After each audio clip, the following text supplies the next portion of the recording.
Mini আর মিনির বাবা মা এক ঠান্ডার রাত্রে তাদেরকে জানতে পারলো যে মিনি এক জাদুকরী কন্যা।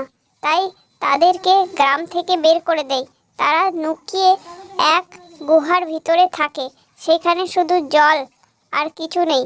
এই এত ঠান্ডায় তারা আগুন জ্বালিয়ে সেইখানে আগুন পোহাচ্ছে। মিনি যত বড় হচ্ছে মিনির জাদু করার ইচ্ছা বেড়েই যাচ্ছে। মিনি জাদু করে তার মাকে অন্য দেশে পাঠিয়ে দেয় আর সেও চলে যায়। তার বাবাকে একাই ফেলে সেখান থেকে চলে যায়। এই ঠান্ডায় মিনি আর কোথাও যায় না। তখন ওর মাও অন্য কোথাও, মিনিও অন্য কোথাও, আর তার বাবাও অন্য কোথাও। মিনির জাদুর জন্য তারা তিনজনেই অন্য অন্য জায়গায় চলে গিয়েছে।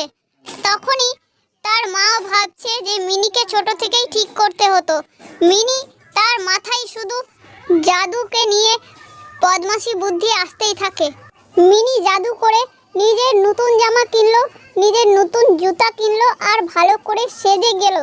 তার জাদু দিয়েই সব কিছু করলো। আর সে হাঁটতে থাকে। সে আগের মতো আর মিনি থাকলো না। মিনি রাস্তা দিয়ে যেতে যেতে দেখে একটি বউ তার মায়ের মতো দেখতে, আর সে রুটি বিক্রি করছে। সে তখন তার মায়ের কথা মনে করতে থাকে আর সেই বউটির কাছে গিয়ে রুটি চায়। মিনিকে বউটি রুটি খেতে দেয় আর নিজেও খেতে বসে। তারপর খাওয়া দাওয়া সেরে বউটি নিজের দোকান গুছিয়ে নিয়ে বাড়ি চলে যায়।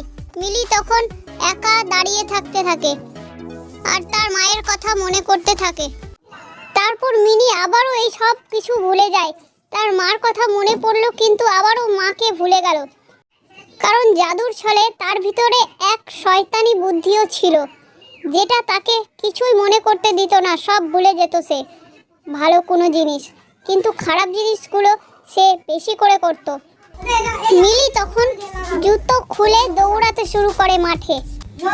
মিলি তখন রাস্তা দিয়ে যেতে যেতে একটি গাছ দেখতে পায়। সেই গাছটি অনেক বড় গাছ। সেই গাছটিতে একটি দোলনা ঝুলছিল। তাই সে সেই দোলনাতে উঠে দোল খেতে শুরু করে। সেই গাছটি ছিল একটি পেতনির। পেতনির গাছের দোলনায় যে দোলতে যায় সেও পেতনি হয়ে যায়। পেতনির গাছের দোলনায় দোল খেলে যে কেউ পেতনি হয়ে যায়। তখন মিলি দোল খেলেও সেও এক পেতনি হয়ে গাছে ঝুলতে থাকে। কি ভয়ঙ্কর হাসি হাসতে থাকে। মিলির এই জাদু করার জন্য মিলি অনেক বিপদে পড়লো। তারপর সে এক পেতনি হয়েই থেকে গেল।